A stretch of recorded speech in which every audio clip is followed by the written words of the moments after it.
उल्हासनगरचे माजी आमदार पप्पू कलानी यांनी मतदानाच्या दिवशी आमदार कुमार ऐलानी यांच्या ऑफिस बाहेर केलेली दबंगगिरी त्यांच्या अंगाशी आली आहे। कारण या प्रकरणी कुमार ऐलानी यांच्या तक्रारीवरून उल्हासनगर पोलीस ठाण्यात कलानी यांच्या विरोधात गुन्हा दाखल करण्यात आलाय।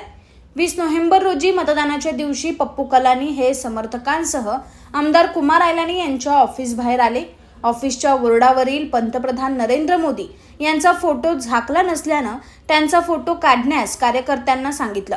यावेळी कलानी हे मिरची भजी खात होते। त्यातच ऐलानी यांना पाहून त्यांनी काही इशारे केले।